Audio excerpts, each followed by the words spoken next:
হুম। ছোটবেলায় রূপকথার বইগুলোতে বা টিভিতে যখন কোনো দানব বা রাক্ষস দেখানো হতো, তখন চোখের সামনে ঠিক কি ভেসে উঠত? মানে বিশাল কোনো ভীতিকর চেহারা, ধারালো দাঁত। হ্যাঁ, আর কোনো কারণ ছাড়াই ধ্বংসলীলা চালানোর একটা অন্ধ প্রবৃত্তি। ঠিক এই ইমেজটাই তো আমাদের মাথায় গাঁথা আছে। একদম। মানে মনে হতো এরা স্রেফ জন্মগতভাবে খারাপ। এদের কাজই হলো শুধু হিরোদের পথে বাধা দেওয়া। কিন্তু আজকের এই ডিপ ডাইভে আমরা যখন প্রাচীন পুরাণ আর এই সংক্রান্ত উৎসগুলো ঘেঁটে দেখলাম, পুরো ধারণাটাই তো পাল্টে গেল। ঠিক তাই। এই গল্পগুলো আসলে বাইরের কোনো দানবের কথা বলছে না, বরং এগুলো হলো আমাদের নিজেদের মনেরই এক একটা আয়না। রাইট। আজকের এই গভীর আলোচনায় আমাদের মূল মিশনটাই হলো এই দানব বা অসুরদের একটু অন্য চোখে দেখা। মানে নিচ্ছক খলনায়ক হিসাবে না দেখে মানুষের অভ্যন্তরীণ মনস্তাত্ত্বিক দুর্বলতার প্রতীক হিসাবে বিশ্লেষণ করা। আর প্রাচীন গ্রন্থগুলো পড়লে একটা ব্যাপার ভীষণ পরিষ্কার হয়ে যায়। হিন্দু পুরাণে এই দানব বা অসুরদের বিষয়টা মোটে ওই সাদা-কালো ছকে ফেলা যায় না। মানে দেবতা মানে নিখুঁত আর অসুর মানেই আগাগোড়া খারাপ, এরকমটা নয়। একদমই না। উৎসগুলো এই তথ্যকে একদমই সমর্থন করে না, বরং এই অসুর, দৈত্য বা রাক্ষসদের অনেকেই ছিলেন অগাধ পাণ্ডিত্যের অধিকারী। তারা বড় মাপের দার্শনিক এবং অত্যন্ত শক্তিশালী যোদ্ধা ছিলেন। তারা কেউই কিন্তু জন্মগতভাবে খলনায়ক ছিলেন না। চলুন বিষয়টা একটু খুলে দেখি। মানে এরা এতটা জ্ঞানী হওয়ার পরও শেষ পর্যন্ত ওই দানবের তকমাটাই পেল কেন? এর উত্তরটা লুকিয়ে আছে তাদের মনস্তত্ত্বের ভেতর। আমাদের কাছে থাকা তথ্য অনুযায়ী অসুর আর রাক্ষসদের মধ্যে একটা বেশ ইন্টারেস্টিং পার্থক্য আছে। আচ্ছা, পার্থক্যটা কিরকম? ধরুন অসুররা, যেমন হিরণ্যকশিপু বা মহিষাসুর, এরা মূলত মহাজাগতিক ক্ষমতার অধিকারী।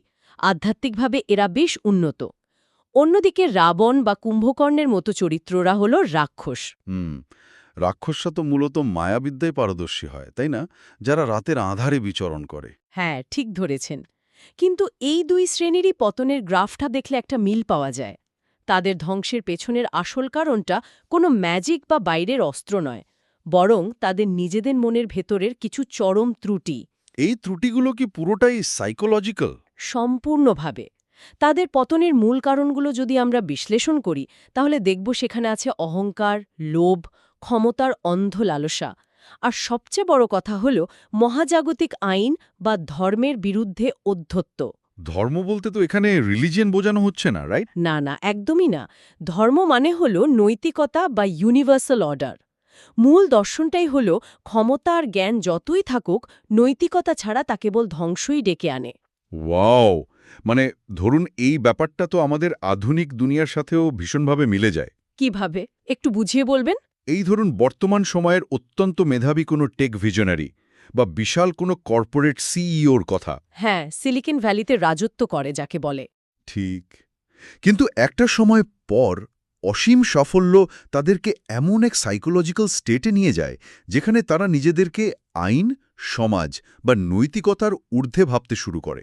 মানে তারা ভাবে সিস্টেমের রুলস তাদের জন্য আর প্রযোজ্য নয়। একদম। আর ঠিক এই ওভার কনফিডেন্স বা অহংকারটাই একসময় তাদের পুরো সাম্রাজ্য ধসিয়ে দেয়। পুরাণের এই চরিত্রগুলো তো ঠিক একই রকম সাইকোলজিক্যাল প্যাটার্ন ফলো করছে, তাই না? আপনার এই কর্পোরেট সিইওর অ্যানালজিটা রাবণের ক্ষেত্রে একদম নিখুঁতভাবে খাটে। আমরা যদি রাবণের প্রোফাইলটা একটু বিশ্লেষণ করি। মানে হিন্দু পুরাণের সবচেয়ে শক্তিশালী দানবরাজ। হ্যাঁ, তার ব্যাকগ্রাউন্ডটা দেখুন। সে ছিল ঋষি বিশ্রবা এবং রাক্ষসী রাজকন্যা কৈকেশীর সন্তান। অর্থাৎ একদিকে সে তার বাবার কাছ থেকে পেয়েছিল প্রখর মেধা ও ঐশ্বরিক জ্ঞান। আর মায়ের দিক থেকে পেয়েছিল রাক্ষসদের অসীম উচ্চাকাঙ্ক্ষা ও জেদ। ঠিক, সে কোনো সাধারণ ভিলেন ছিল না। সে একাধারে ৪ বেদ ও ৬ শাস্ত্রের পণ্ডিত, অসামান্য জাদুকর এবং রাজনীতিতে অসম্ভব পারদর্শী একজন শাসক ছিল। আচ্ছা, এখানে আমার একটা প্রশ্ন আছে। তার ওই ১০টা মাথার কনসেপ্টটাও তো আক্ষরিক নয়, তাই না? মানে আমরা তো ১০ মাথার একটা রাক্ষসের কথা ভেবেই অভ্যস্ত। এর পেছনের প্রতীকী অর্থটা শুনলে অবাক হতে হয়। ১০টি মাথা আসলে একটি রূপক। এটি তার অর্জিত ৬টি শাস্ত্র এবং ৪টে বেদের উপর অগাধ জ্ঞানের প্রতীক। আর শুনেছি এটা নাকি মানুষের ১০টি অনুভূতিরও প্রতিনিধিত্ব করে। একদম ঠিক। রাবণের কেবল শারীরিক শক্তিই ছিল না, তার বুদ্ধিমত্তা ছিল রীতিমতো ভয়ঙ্কর। এমনকি আধ্যাত্মিক দিক থেকেও সে সাধারণ কেউ ছিল না। হ্যাঁ, ওই শিব তাণ্ডব স্তোত্রের ঘটনাটাই তো তার সবচেয়ে বড় প্রমাণ। মানে সে শিবের এতটাই বড় ভক্ত ছিল যে একবার নিজের ক্ষমতা জাহির করতে গিয়ে সে পুরো কৈলাস পর্বত তুলে শিবকে চ্যালেঞ্জ করে বসে। আর তখন শিব কি করেছিলেন? শিব তার পায়ের আঙুল দিয়ে পর্বতটা সামান্য চেপে ধরেন, আর রাবণের হাত সেই পর্বতের নিচে চাপা পড়ে যায়। কিন্তু আসল চমকটা তো এর পরেই। হ্যাঁ, ওই অসহ্য যন্ত্রণায় কাতর হয়েও সে ক্ষমা চায়নি। রাইট। ক্ষমা চাওয়ার বদলে এক অসাধারণ সংস্কৃত স্তোত্র রচনা করে ফেলে, শিবতাণ্ডব স্তোত্র, যা আজও মানুষ আবৃত্তি করে। এতে মুগ্ধ হয়ে স্বয়ং শিব তাকে চন্দ্রহাস নামের একটা তরবারি উপহার দিয়েছিলেন। তার মানে বুঝতেই পারছেন, লোকটার ট্যালেন্ট আর ইগো দুটোই ছিল আকাশ ছোঁয়া। আর এই আকাশ ছোঁয়া ইগোই তার সবচেয়ে বড় কাল হয়ে দাঁড়ায়। ওই ব্রহ্মার বরের কাহিনীটার কথা বলছেন তো? হ্যাঁ, সে হাজার হাজার বছর ধরে কঠোর তপস্যা করেছিল, এমনকি নিজের মাথা কেটে ব্রহ্মাকে উৎসর্গ করেছিল। এই ডেডিকেশন দেখে ব্রহ্মা তাকে বর দিয়েছিলেন। বরটা ছিল যে কোনো দেবতা, অপ্সরা বা অসুর তাকে হত্যা করতে পারবে না। সে কার্যত অপরাজেয় হয়ে উঠেছিল। কিন্তু বর চাওয়ার সময় সে একটা বিশাল ভুল করে বসে। সে মানুষকে এতই তুচ্ছ এবং দুর্বল মনে করত যে মানুষের হাত থেকে বাঁচার কোনো বর সে চায়নি। একটু দাঁড়ান, আসল মজার ব্যাপারটা হলো এখানে। মানে 10টা মাথা পরিমাণ বুদ্ধিমত্তা, 4 বেদ আর 6 শাস্ত্রের জ্ঞান, এত কিছু যার মাথায় আছে, সেই লেভেলের একজন জিনিয়াস কিভাবে মানুষ নামক একটা সাধারণ লুপহোল মিস করল? এটাই তো সবচেয়ে ইন্টারেস্টিং পয়েন্ট। সে তো চাইলে বলতেই পারত যে আমাকে কেউ মারতে পারবে না, ব্যাস। সে এত বড় একটা ব্লাইন্ড স্পট কিভাবে তৈরি করল নিজের জন্য? অত্যধিক মেধা বা জ্ঞান কি মানুষের মনে এমন কোনো অন্ধবিন্দুর সৃষ্টি করে? মনস্তত্ত্বের ভাষায় একে বলা হয় ইগো ব্লাইন্ডনেস বা অহংকারের অন্ধত্ব। যখন কোনো মানুষের মেধা এবং ক্ষমতা একটা নির্দিষ্ট পর্যায়ে ছাড়িয়ে যায়, তখন সে পুরো পৃথিবীটাকে একটা সিস্টেম হিসাবে দেখতে শুরু করে। ও, বুঝতে পারছি। রাবণ ভেবেছিল সে সিস্টেমটা হ্যাক করে ফেলেছে। ঠিক তাই। সে জানত তার সমকক্ষ বা তার চেয়ে শক্তিশালী কারা, দেবতা আর অসুররা। তাই সে শুধু তাদের ব্লক করেছে। কিন্তু অহংকারের কারণে সে সাধারণ মানুষ বা বানরদের কোনো থ্রেট হিসাবেই গুনতে রাজি ছিল না। একদম। অত্যধিক মেধা মানুষকে অনেক সময় বেসিক কমন সেন্স থেকে দূরে সরিয়ে দেয়। তারা ছোটখাটো ভ্যারিয়েবলগুলোকে অবজ্ঞা করতে শুরু করে। তার মানে ক্ষমতা এবং অহংকার এক হয়ে গেলে মানুষ তার চারপাশের সাধারণ বিষয়গুলোকে আর গুরুত্ব দেয় না। সে নিজের একটা কল্পনার জগতে বাস করতে শুরু করে, যেখানে সে নিজেই ঈশ্বর। আর এই দম্ভের কারণেই সে সীতাকে হরণ করে এমন একটা যুদ্ধ ডেকে এনেছিল, যা তার সাজানো লঙ্কাকে আক্ষরিক অর্থেই পুড়িয়ে ছাই করে দেয়। রাবণ হচ্ছে প্রতীকীভাবে এমন এক সত্তা যার বিপুল জ্ঞান আছে কিন্তু বিন্দুমাত্র বিনয় নেই, আর ক্ষমতা আছে কিন্তু নৈতিকতা নেই। একদম নিখুঁত বিশ্লেষণ। বিনয় ছাড়ে জ্ঞান সবসময়ই ধ্বংসাত্মক। আচ্ছা, রাবণ তো গেল অতি উচ্চাকাঙ্ক্ষা আর ওভাল অ্যাক্টিভ ইগোর চূড়ান্ত উদাহরণ, কিন্তু তার নিজের ভাই কুম্ভকর্ণের পতন তো হয়েছিল সম্পূর্ণ বিপরীত একটা কারণে। হ্যাঁ, এই দুই ভাইয়ের সাইকোলজিক্যাল কন্ট্রাস্টটা সত্যি দেখার মতো। মানুষের মনের দুই চরম প্রান্তকে নির্দেশ করে এরা। কুম্ভকর্ণের কল্পনাটা তো পুরাণের অন্যতম ট্র্যাজিক একটা রূপক, তাই না? ঠিক বলেছেন। কুম্ভকর্ণ ছিল বিশাল দেহী এক যোদ্ধা, যার ক্ষুধা ছিল অসীম আর যার শক্তি দেখে স্বয়ং দেবতারাও ভয় পেতেন। কিন্তু সে যখন তপস্যা করে ব্রহ্মার কাছে বর চাইতে গেল, তখন তো একটা বড় গণ্ডগোল হয়ে যায়। হ্যাঁ, দেবতাদের কারসাজিতে বা দেবমায়ায় বিভ্রান্ত হয়ে তার জিভ আড়ষ্ট হয়ে যায়। সে ইন্দ্রত্ব বা ইন্দ্রের ক্ষমতা চাওয়ার বদলে মুখ ফসকে নিদ্রাত্ব বা ঘুম চেয়ে বসে। আর তার ফলস্বরূপ সে মাসের পর মাস কেবল ঘুমাত। কিন্তু এই ঘুম তো নিশ্চয়ই কোনো সাধারণ ঘুম নয়, এর ভেতরে তো অন্য কোনো অর্থ লুকিয়ে আছে। এখানে সবচেয়ে আকর্ষণীয় বিষয় হল এই নিদ্রা হল চরম স্থবিরতা বা ইনার্শিয়া এবং অজ্ঞাতার প্রতীক। মানে রাবণের অহংকার যেমন তাকে অন্ধ করেছিল, কুম্ভকর্ণের ঘুম তাকে সামাজিকভাবে নিষ্ক্রিয় করেছিল। ঠিক তাই। আপনি যদি গল্পটায় একটু গভীরভাবে দেখেন, কুম্ভকর্ণ কিন্তু মোটেও বোকা ছিল না। সে খুব ভালোভাবে জানত যে সীতাকে হরণ করে রাবণ মারাত্মক অন্যায় করেছে। হ্যাঁ, যুদ্ধ শুরু হওয়ার আগে যখন তাকে জাগানো হয় সে তো স্পষ্টভাবে রাবণকে বলেছিল যে এই কাজটা ধর্মের পরিপন্থী। একদম। কিন্তু তা সত্ত্বেও সে কি করল? সে কেবল অন্ধ আনুগত্যের বশবর্তী হয়ে ভাইয়ের পক্ষে যুদ্ধ করেছিল। এটাই তো সবচেয়ে অদ্ভুত ব্যাপার। সে জানে তার ভাই অন্যায় করছে, সে জানে এই যুদ্ধর কোনো নৈতিক ভিত্তি নেই, তারপরও সে রাবণকে আটকাল না কেন? কারণ সেটা করতে গেলে তাকে একটা নৈতিক সিদ্ধান্ত নিতে হতো, নিজের ভাইয়ের বিরুদ্ধে দাঁড়ানোর সাহস দেখাতে হতো এবং নিজের কমফোর্ট জোন থেকে বেরোতে হতো। বুঝতে পারছি। এর চেয়ে অন্ধ আনুগত্য দেখানো অনেক সহজ। কুম্ভকর্ণ আসলে আমাদের ভেতরের সেই নিষ্ক্রিয়তা বা ইনার্শিয়ার প্রতিনিধিত্ব করে, যখন আমরা জানি কোনটি সঠিক কিন্তু পদক্ষেপ নেওয়ার মতো সদিচ্ছা বা সাহস আমাদের থাকে না। মানে আমরা তখন কুম্ভকর্ণের মতোই এক প্রকার নৈতিক ঘুমে আচ্ছন্ন থাকি। যেমন ধরুন, কোনো অফিসে যখন চরম কোনো দুর্নীতি হয়, অনেক সাধারণ কর্মী সেটা জানে। হ্যাঁ, কিন্তু চাকরি হারানোর বা ঝামেলায় জড়ানোর ভয়ে তারা চুপ করে থাকে। রাইট। তারা মনে করে আমার কি দরকার, আমি আমার কাজ করি। এই যে বিবেক বর্জিত অন্ধ আনুগত্য আর নিষ্ক্রিয়তা, এটাই তো কুম্ভকর্ণ। একদম নিখুঁত উদাহরণ। আর এই বিষয়টি কুম্ভকর্ণকে পুরাণের অন্যতম ট্র্যাজিক চরিত্রে পরিণত করে। কারণ বিবেক বর্জিত আনুগত্য আপনাকে সাময়িক স্বস্তি দিলেও চূড়ান্ত ধ্বংস থেকে বাঁচাতে পারে না। রাবণ ধ্বংস হয়েছিল তার প্রোঅ্যাক্টিভ অহংকার দিয়ে, আর কুম্ভকর্ণ ধ্বংস হয়েছিল তার চরম রিঅ্যাক্টিভ নিষ্ক্রিয়তা দিয়ে। দারুণ একটা পয়েন্ট। এই বৈপরীত্যটা সত্যিই আমাদের অনেক কিছু শেখায়। আচ্ছা, রাবণ আর কুম্ভকর্ণ তো মানুষের চরম অহংকার এবং চরম নিষ্ক্রিয়তাকে রিপ্রেজেন্ট করছে।